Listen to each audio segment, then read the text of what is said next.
sunu honorable bi lee imam ci yow nag la ñuy tëjee sujet bi waaw yow yaay nekkoon ci bopp kuréel gi ànd sàmm jikko yi gis naa Ousmane Sonko cité leen ci assemblée nationale démit gis nañ la ca bañ naan Abdou wëlbatil sa mbaxana mi góor day dëgëral mbaxanaam gis naa la nga koy ree loolu imaan mënoon naa ñàkk ndax yéen ñëpp say njaboot la ñëw léegi nag état bi dafa la ne li ngeen bëgg tey def ngeen conférence de presse xam naa jombul ni Ousmane di jotee ay pression xam naa yéen tamit lu ko ëpp jot ngeen ko bien sûr waaw jërëjëf Souhaïbou kàddu yi day tey li ñu koy ubbee moom kàddu yi cant ak ngërëm lay doon jëme ko ci gouvernement bu Sénégal particulièrement premier ministre Ousmane Sonko ak député yi nga xam ne ñoo ñu voté loi bii ndax nag ci kum yomb xëy na da nga xamul fi ñu ci jóge juróomi atu yàlla ñi ngi daw ci ginnaaw loi bi 2021 ba 2026 2021 lañ ko njëkk a dugal assemblée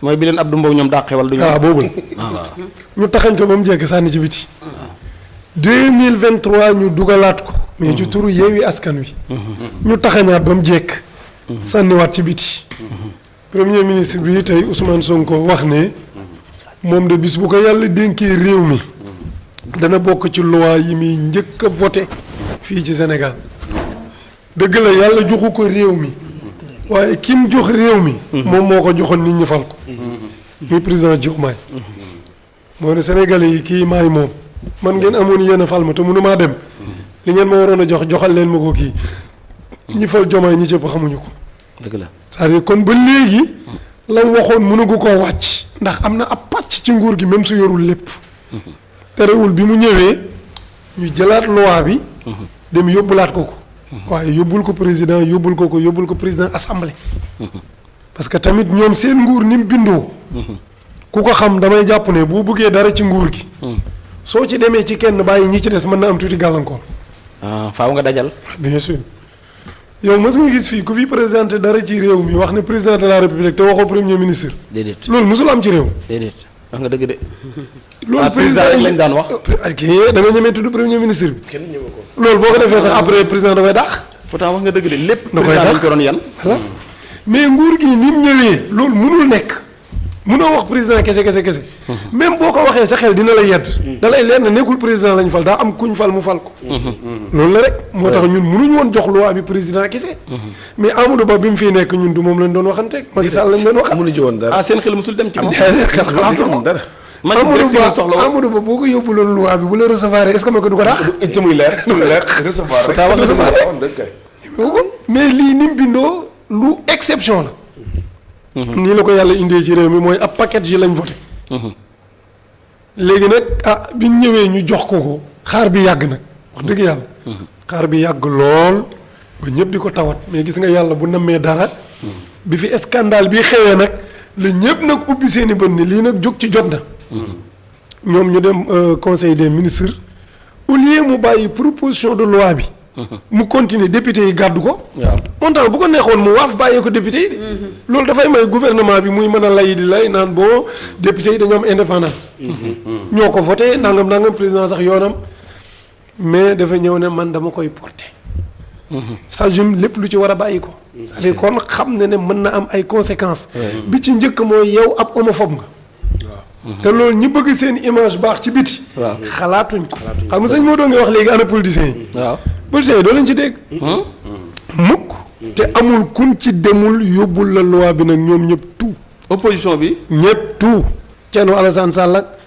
waa Benno PDS depuis 2021 2022 2023 ba 2024 bii ñu génn ku ci ne heure bu ñu yóbbulee loi bi premier ministre ñoom ñëpp la ñuy wër seen siège yi jox leen ko mais duñ ci àddu lu tax am na ci lool dégg naa neen baxal moom sax far da cee àggoon ci tur imam du xam ne tur yooyu ngay tudd xam na neen baxal xam ne tur yooyu waaye imam xamul borom télévision bi laay wax xam na ko xam naa 125 waaw 125 waaw 150 150 maanaam kooku da cee raxoon dooli sax bu ngeen dee conférence de presse téléem du ñëw loolu moom dëgg la du fa yónnee yéen di ngeen ko bind mais du ñëw loolu moom dëgg la way wi am na daaneel téléem du ñëw leer na moom imaam ba pare rax ci dolli moom mii borom télévision bi leen baxal amoon na fi film bu daan daw ca téléem di promouvoir ak góor jigéen loolu de man sax def naa ci waxtaan ca taw yéen ñii yéen a yuuxu woon loolu dénoncé ko waaw ba gars yi arrêté ko. waaw te biñ ko arrêté. dañ cee def ay plateau di ko dénoncer. ne kenn warul arrêté film bi. film baa ngi tuddoon xanaa réewu leen. xanaa réewu leen théâtre boo xam ne. góor ak góor la ñuy indi ñoom ñaar ñuy fóonante nekk ay góor jigéen ci film bi man dama xamul ñun. maanaam ñun yab gi ñu yaboon fan la yegg. mais ko nga dëgg de. góor ak góor ñooy toog ci théâtre bi di fóonante. muy daw ci télévision bi. état bu nooy rek. bilaay état wu Macky Sall. yàlla xam na. ba ñu ñëw di bind ay plainte di dénoncer. te loolu yëpp sax dañ cee nekk di yéeg ak a wàcc ñu koy naqarlu ko film bi waruñ ko dagg parce que dafa am xaalis bu ñu ciy def. waaw. mais loolu dina dagg léegi par force parce que financement yi visé nañ ko. c'est-à-dire kon. ànd ak loolu lépp kon opposition bi déggu leen ci. non non ba nii sax bu kay xam nga ñun bi ñu yëkkatee loi bi dañ ñu waxoon da ngeen di xeex Macky Sall. waaw. loi bi arrangé wul nguur gi. ñu ne looloo tax Ousmane Sonko dugg ci. waaye léegi Ousmane Sonko ñëw ñu yëkkati loi bi. wax dëgg yàlla. léegi ñoom nañ ñëw. wax nga dëgg de. xam nga ñun dugal nañ loi modification. ñu ne ñu criminaliser ngeen waxoon. bugguñu ko léegi d'accord na nañ jël loi criminalisation ñoom ñu dem déposer ko assemblée. waaw ñoom Thierno. ñu porté ko. kenn ci ñoom du ko def. kenn du ko def. kenn def ko. kenn terewu leen ko. waaw loi bi modification la ba léegi mën nga dugal criminalisation. waaw. parce que loi bi nekkagul crime. léegi coow li kay jaru ko. nañ ko porté ñoom. nañ defar loi criminalisation ñu ne politicien diw sàngam. ci Sénégal. moo ne daa bëgg criminaliser ngóor jigéen. benn tweet rek. yaa nga dëgg de. yaakaar naa nga daal di commencer. wallaay. ñu delluwaat ginnaaw yooyu duñ ko def gars yi xam nañ leen dafa am ñoo xam ne dañu ragal. loolu moo tax man ma wax ne Ousmane Sonko dafa am courage politique. ñu delloo ko njukkal. parce que engagement bii mu jël. bu yombee ci Sénégalais yi yombul bitim réew. déedéet. politiciens yi ñemee engagé wu nii yombul. te def na ko ba pare dem yoonam yëgulu ko yaramam. te nag musuñoo laaj dara. ah xam nga yéen nit sàmm jikko yi. waaw nit mën naa engagé wu ci sa combat ba pare ne la pour nga voteel ko waaw pour ma jàppale ma. Sonko mus a wax ak ñun ci politique musul wax ñu voteel ko musul soxla ñu campagnal ko musuñoo wax sax ci mbiru politique bi mu toogee léegi sax musuñoo toog ak moom te man de gis naa ñu fi yëkkati benn projet de loi ci régime yi passé waaw. dem di ko saako xam lu ko président bi waxoon jàppale leen ma jàppale leen ah. waaw yow mi ko xam nga naa la tuddal trop jàppale leen ma jàppale leen allahu akbar. su ngeen ma jàppalee ñi ngi dem élection mën naa leen a jëlal kenn dugal ko ci liste bi suñ gañee mu porté combat bi ñu ne ko d'accord nañ mu jëlal leen kenn dugal ci liste bi mu nekk député biñ demee mu porté loi bi ñu jàllale ko jàppal ma jàpp musuñoo wax ak moom ci politique mooy du ma ci taq du ma ci laal. ah est-ce te que. député moo porte loi boobu ba mu jàll c'est-à-dire kon te ñun du waa Pastef du ma wax sax Sonko kese de waa Pastef sax musuñoo wax ak ñun ci waxu politique. loi bi lañ wax nañ ko voté mu jeex ñu pare ci. te bu leen neexoon ñu ne ndax di ngeen ñu jàppale. au contraire sax am na benn bés.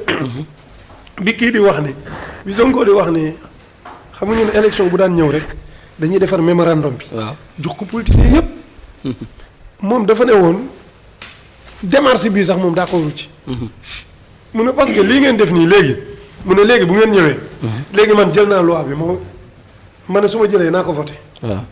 waa Bennoo ne dinañ ko voté Takkuwal ne dinañ ko voté ñeneen dinañ ko voté léegi yéen kan ngeen di jàppale. parce que ñëpp nee nañ. waaw dinañ ko def mu ne kan ngeen di jàppale. ah ñëpp nee nañ engagé wu parce que dañuy politique yi. wax nga dëgg de. mu ne moo tax man ma jàpp ni lii yéen a ngi koy def sax mais jàpp naa ne nit ñi dinañ ko nangu te du sincère ci ñoom. waaw waaw dëgg la. parce que période politique la politicien bu jëmee ci etu loo ko jox mu jël ko. waaw waaw dëgg la. wax ca nga dëgg premier ba dane woon man lii bu ma ci engagé wu du ma tàggu sax sama parti dama koo gëm c'est-à-dire dafa am mérite tey ci loi bii jàll. waaye dañ leen a bëmax ci miir bi nag. waaw démb dañ leen a bëmax ci miir bi de. bien dégg sûr. nga ba taay yéeg nañ ci hémicycle bi ne la voté wu ma loi bi. léegi nag ñi nga xam ne dañoo ñëw taxaw fàng waaw. ne ñun loi bi duñ ko voté waaw. man loolu xaru laa ko tuddee ci politique. xaru. xaru la kay. Sénégal gi ñuy voté loi góor jigéen nga taxaw ne voté wu ko loolu ñàkkoon a ñëw moo tane Mot billaay. gënul de mais dafa tane rek. nga ñàkk bañ a ñëw. comme ni yéen gars yi di def. loolu da leen di wala ñëw topp toog ba fu ñu mën a jëm. wallaay dëgg. dana leen topp seen giiru mandat wu politique yëpp da leen koy topp. loolu yëpp dof la. soo gisee ONG droit de l'homme yi dégg nga leen. de montant ñoom d'accord uñ koy xeex góor jigéen. waaw. mais lu tax ñu waaf. waaw kenn du ci wax. dañuy bañ a am ak sénégalais yi problème. xam nañ ne bu ne lii jaaduwul. sénégalais yi moom pare nañ ci yow. moo tax dañoo mujj waaf. te mënuñoo apprécier loi bi. dañuy mujj sëgg noppi ne patt mi arrangé wu leen. mais ñi taxaw démb affiché wu na loi bi diñ ko voté. xoolal li tàmbalee fii ñu ko waxee. ak élection yi ñëw ci kanam. li wér mooy xaru nañ. ah kon Thierno pare na ci politique. non c'est fini. waaw na laaj Thiès rek. bu élection maire yi ñëwee na laaj Thiès ma xool. Sénégal yi buggul góor jigéen. bugg ko. naturellement bugg ko. ñu ne la ñi ngi teg ay daan góor jigéen nga ne man duma ci d'accord lu tax parce que xëy na Ousmane Sonko moo porté loi bi. sooy bu foofu problème bi yëpp loolu la. wallaay détails yi ñu ciy génneeg criminaliser ngeen waxoon ak lu tax ñu naan ay dénonciation benn problème la mooy Ousmane Sonko dugg ci loi bi. rek te yéen leer na sax démb ak tey ni yéen ndeke. musu leen a yor loi bu ñuy wax criminaliser. musul am. te itamit dégg naa xuru xaaral mu sosal leen. daan ni da ngeen a war kilifa diine yi moo ko wax. dégg naa ndax nee na da ngeen a yóbbu ñu signé imaam a ngi wax léegi ni bi ngeen ñëwee leew na moom la leen sëriñ bi booleel. nee na bi ngeen demee li ngeen jox sëriñ bi. bokkul ak li ngeen jox Ousmane Sonko. xuru xaaral loolu la wax. waaw xam naa moom dafa ñeme yàlla mais man benn laaj rek laa bëgg a def. waaw choix bi. dañoo toog fii ñoom Abdou Karim organiser conférence de presse. defar ab loi buy criminaliser góor jigéen. dem jox ko Thierno Alassane Sall. Thierno Alassane Sall. nii 2025 bii laa wax de. mën naa laa yónnee vidéo yi bu ñu paree. nee na loi ànd sàmm jikko yi modification bi dafa yéex. Abdou Karim defar lu loi criminalisation. waaw. woo Thierno Alassane Sall ci conférence de presse mu ñëw. mu jébbal ko loi bi en tant que député. da ko dugalal ñu loi bi. ba fii may waxee ak yow. Thierno Alassane dugalagul loi bi. te mi ngi ci loxoom de. Abdou Karim gisuma fu mu taxawee ci penc mi ne ko sama loi bi ma la joxoon foo ci toll. te ñun taxaw nañ ne Ousmane Sonko suñ loi bi fu ngeen ci toll. kon Thierno mi ngi ak loi criminalisation. ba tey mi ngi ak loi bi. loi Karim bi. te amul lu ko interdire pour mu dugal ko parce que député la. te démb taxaw na assemblée naan léegi criminalisation ngeen ñu waxoon man wax naa ko député fa nekk man leen. laaj leen ko ne ko loi criminalisation bi ñu ko jox moom. waaw fu mu ci toll. foofu la pourtant wax nga dëgg de. du ko dugal. yow mënoon nga ma kaay yóbbante. waaw su ma yëgoon yow laa ko mi ngeen ko waroon a jox. daf ñu xawoon sori mais su ma yëgoon wax la ko. donte doon ko wax yëpp mi ngi loi. mi ngi loi criminalisation boo xam ne waa nitu dëgg ñoo ko ko jox. léegi man sama problème mooy benn. te àndu ci li dugalu ko. àndu ci nee na voté wu ko. nee na àndul ci modification criminalisation lañ ko jaayoon. léegi mi ngi ci loxo benn. dugalu ko aw ma ci problème. te jàpp ngeen du ko mas a dugal de. non du ko dugal man xam naa ne gëmu ko. loolu waxoon na ko 2022. mais ki ko joxoon. lu tax ba léegi interpellé wu ko. ne ko sama loi bi foo ci toll. kon nga xam nañu politique sëriñ. Allahu akbar. man su ma la joxee sama loi. nga toog 6 mois dégguma la te nga nekk député dinaa ne la saa waay. foo ci toll sooy bu yéen toog ngeen. ñun ñu organiser manifestation. rassemblement fii. waaw. ñu ne waa Pastef Ousmane Sonko li ñu diggoon foo ci toll. waaw ba tey ba mujj bi fii jàkka inachevé. ne ko yéex na waaw ni ngeen ni ko yéex na. yaa nu ko diggoon. waa léegi ñu ngi koy ñaan na wax Alassane liñ la joxoon foo ci toll. dem ngeen sax bañ naan nag imaam yéen. bu leen yéen a ngi bëgg a osé waaw bu leen fàtt nit ñi bàyyi leen nguur gi ñaari at la ñu am jox ngeen ko may leen ko temps. waaw loolu wax nañ waaw léegi du soññ Alassane xam nga tax du ko soññ. parce que opposant la. point bu doon lu am boobu. waa Pastef lañ ko jox. waaw kay. heure bii dinañ leen sikki moo moo tax lii politique la sëriñ. ñun nekkuñu foofu. ñun amuñu problème ak Ousmane Sonko ak Barthélémy Dias ak keneen ab luwaa lan yoroon. nekkuñu ci mën a dimbali na ñëw. mu ñëw taxaw. te montant Lamine Diallo doon na ñëw suñuy rassemblement mosoo dégg ñu taxé ko dara. Moustapha Guirassy daan na ñëw. te montant mosul ñu wax ne da ngeen a farak ñoom léegi Sonko ñëw ñu ne c'est-à-dire kon Sonko ngeen farak c'est-à-dire kon Sonko mooy seen problème. Sonko mooy seen problème. Lamine Diallo jël na loi bii dugal ko assemblée. te mosul ñoo wax ne da ngeen a farak moom. kon ñoom problème mu Sonko lañ am. ñun nag amuñ problème mu Sonko sëriñ bi. wax dëgg yàlla. politique ñu dérangé wuñu. man de dérangé wu ma parce que xam nga politique mu utuma dara. wax nga dëgg de. mais ku bëgg a wut mën na am mu dérangé la. waaw ku bëgg a wut nekkuñu foofu. waaw léegi nag comme moom jël na loi bi. yóbbu na ko. ay député am voté ko massivement ba lenn sax ci député opposition bi ñëw jàpp ci. ñun de dañ naan alhamdulilah ku ci voté wul woon tamit sa affaire la. mais loi bi mu jàll lañ bëggoon. te jàll na ñi ko jàllale am nañ jaajëf. ndax buñ ko deful woon it dinañ ñu ree. ndax dafa am ñu daan taxaw nañu seen loi bi ñii duñ ko mës a voté. politique dong nga taxoon ñu diggee ko. mais Nen Baxal wax na loolu. toog na nee na du ngeen mës a dégg Sonko. mu wax ci loi bi ba wala mu koy voté lu. maa leen ko wax. Nen Baxal wax na loolu dootu ci waxati. moom bind na ci Nen Baxal tweeté na. ba tey dégguma ci dégguma benn signe mu def ko ci. xam na ko sax da koo nangu. am na lu ma bëggoon laaj. laaj ko bala ñoo dem xam nga loi bi da ngeen di wax ci homosexualité mais man dafa am loi bi loo xam ne moo ëpp solo mooy propagande bi ak financement bi. dugg na fa xam nga ni ko Cheikh Ahmed Tidiane waxee léegi pour nga fekk homosexualité acte bi lu jafe la ndax souvent ci ay biir néeg lay ameewul ci mbedd bi. loolu dëgg la waaye dafa am loo xam ne li ngeen freiné moo ëpp solo te ma doon laaj ba xam yéen loolu bokkoon na ci seen projet bi waaw wala déet mooy propagande bi xam nga propagande bi léegi moom mu ngi ci téléfilm yi. mu ngi ci dessin animé yi mu ngi ci yeneen ak yeneen ak financement bi. d'accord ndax financement bi da ngay gis ONG yu mag daanaka nit ñi fonctionné moo leen koy defal te yooyu bu nekkee loi Sénégal aaye na ko kon ONG yooyu dootuñ ko mën a def propagande bi aussi amul benn télé bu fiy diffusé di série boo xam ne nga gis góor ak góor wala jigéen ak jigéen. effectivement waaw. xam nga sëñ Modou sa laaj bi lu tax mu am solo sénégalais yi dafay am ñoo xam ne ay manipulateurs lañ dañoo dem ne sénégalais yi waa ànd sàmm jikko criminalisation lañ waxoon comme li bi wax léegi. moom ngeen dem ba sëriñ si signé ko. ngeen jox Sonko modification te loolu amul. ñun suñ loi bi ñu bindoon. li ci Sonko yokk moo gën a tar liñ defoon ñun. ah oui. pour ñëw ci lii ngay wax nii. li ci Sonko yokk. li mu ci yokk. moo gën a tar. moo gën a tar ñun loi bi ñuy wax ne. da ngeen ko woyofal. Sonko da ko gën a taral. ma joxe ci misaal. ñun promouvoir lañ defoon. rek promouvoir ak apologie. waaw. propagande. maanaam. financement yi. geste ñun mosuñu dugal. geste. Sonko def ci dolli ne geste yi na ci bokk. soo dugaluñ ko woon mu ne moom soo dugal leen ko nay audio nay leneen.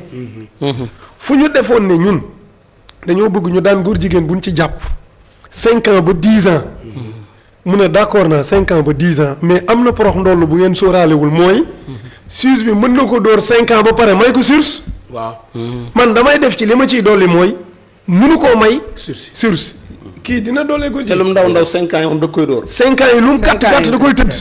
te ñun liñ bindoon juge bi mënoon na indi góor jigéen mu dóor ko 5 ans may ko sursis mu dem ñibbi. mais galgal bi mu ci dugal mooy léegi nag juge bi amatul droit may ko sursis. benn ñu ne 2 millions ba 5 millions. mu ne 5 millions ba 10 millions. ba 10 millions. fépp fu ñu def benn da koy yokk gën a taral daan yoon. xanaa dégguñu li propagande bii kii di wax mu dugalaat ko ci. c'est-à-dire amul fu ñu tegoon lu tar da koy gën a taral. may leen benn problème. léegi man nan lañ mën a waxee ne loi bi dañ koo gën a yolomal pour moom mu jàllale ko man loolu mooy sama problème. te ñu ëpp ñu koy wax gisuñu loi bi de. liiruñu ko sax. gisuñu ko sax gisuñu ko liiruñu ko mais dañuy communiquer ak nit ñi nii rek pour yàq der. yàlla seede na ne gisuñu loi bi lii. kon dëng mbaxana boo demee gisu ko. te bëgguñu koo liir de. est-ce que xam nga loolu. maanaam bëgguñoo liir xam li ci nekk parce que da lay indil problème boo bëggee wax contraire bi. nga ñàkk koo xam ignorer ko nit ñi di commentaire. ngay commentaire loolu la ñëpp. Assane def léegi. mais nañu yëg ne loi bi da ko gën a taral. d'accord. par rapport ak liñ ko joxoon. te loolu ñun wax dëgg dañ ci am satisfaction. kon man su ma wàccoon nii léegi dem taal live naan jéeg baa ngi nii toog. jéeg baa ngi xanaa nii neex. doon ko defal kon dañ may jël si. xëy na liñ ko promulgué mu tax mais bis buñ ko promulgué ba mu jàll. ku fi toog sa TikTok. naan jéeg baa ngi nii. mu sóoroo ko li pale fu naan jéeg baa ngi nii nii laa ko léegi mënee. dañuy jéegantu jéeg ba. procureur la ñuy woo kenn gis du naa woo booy bi sàmm jaay jikko yi. ay rosa livre. Ah. yooyu lay def man jéeg bii maa ngi nii toog ana ñu bëgg les oreilles waaw. yooyu yëpp nag booy booy xam ne léegi bokk na ci loo xam ne loi bi freiné na ko. dénonciation bii ngeen wax sëñ bi loolu ku xellu da koy nangu. nan nga mën a ubbee buntu ñu naan ku boole góor jigéen ñu jàppale loolu may la. dem ci Mooy rajo ci manipulation télé bi rek. ci réseaux sociaux loolu du boole. du boole. loolu sosal nit la. kay.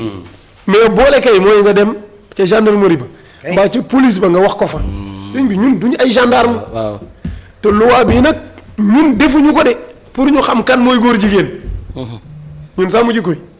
defaruñu loi bi pour ñu xam kan mooy góor jigéen déedéet. dañ ne dañoo bañ ku koy def ci pénc mi. mais wërloo wuñ kenn mu naan diw lii la mbaa du di lii. dugg ci néegi seeti góor jigéen. déedéet def la wuñ ko kenn ku ko def ci pénc mi ñu gis ko booy amee preuve demal nga yóbbu ko mais toog nag di wër sa téléphone naan kan moo ko doon ak ku ko doonul. yor sab liste fu nekk nga naan diwa ngi nii. waaw nañ dem liggéey ku ko def ci biti nag ñu gis ko nit ñi boole la ñu jàpp la mu jeex. mais xëy warub téléphone naan damay wër ñan ñoo nekk góor jigéen ak ñu ko nekkul. loolu ku ko ci def yoon ngay am ak jafe-jafe. en tout cas man dama gis ne bu ci politique bi génnoon. loi bi réglé wu nañ ñi léegi débat bi nañ wuti leneen. man de li ma gëm mooy ku ci continuer di bayaat. mooy da ngaa bëgg politique. waaye li gënoon a jafe. mooy loi bi jàll te jàll na. mais amuñu luñ campagne nag moo tax. lii lañ yaakaaroon. ku ko ci xëccaat daal. nee leen ko wutal ab leader bu la ko porteel dana tumuranke lool. moo doon seen maccaat. waaw dëgg la de. maccaat mi nag moo leen rëcc. macha allah ndax maccaat bi moom dafa ñëw ànd ak pragmatisme. wallaay ndeysaan. waaw mbokk loolu moo leen rëcc. am na solo tey nag ñu ngi leen di jaajëfal parce que démb hémicycle ba. dafa mel ni ànd sàmm jikko yaa fa newoon. wax dëgg yàlla. soo leen gisee bu ñuy wax. da ngay jàpp ne ñii ay membres yi ànd sàmm jikko yi lañ. te montant foofu ñun mënuñ fa défendre suñu bopp. waaye démb bañ fa taxawee ànd sàmm jikko yi saf na fa sàpp. vraiment ñu ngi leen di jaajëfal honorable yàlla na yàlla fay leen. amiin incha allah jërëjëf imam ngeen doon liggéeyal. wallaay dëgg la moo tax keroog bi waa ji naan nañ jox diw ay kii xam nga man fa laa bokkoon muy Jamra mais damaa démissionné ba ma leen gisee Ousmane wax li muy wax ba pare ñu toll fee naan Ousmane day défendre góor jigéen naan leen yéen bokkatuñu ab xeex ndax man dama foogoon góor jigéen ngeen xeex mais agenda beneen ngeen yor bu dul bi ma yor ma delloo leen seen carte de membre ni leen banaa bis ni ki tey yéen ci ay caaxaan ngeen nekk moom ak ñeneen bi ñu leen di xalaatal ay sécurité mais moom démb waroon naa ñëw assemblée nationale. ñëw doo ko gis. doo ko gis de. doo ko gis de mi ngi fi de doo ko gis de. te de gis nga benn interview. waxi livre la. yow ki nga doon laajte na kooku la war a doon nag. doo ko gis de. loi bi daal xam leen ne. am na ñu doon xeex bëgg mu jàll. mais am na ñu bëggul woon mu jàll. dëgg la te ne dañuy xeex. parce que traite la. wallaay ndeysaan am na solo kon mi ngi noonu mbokk yi bala ñoo ñëw nag léegi ci discours Ousmane Sonko bi boo seetloo léegi rek am na lu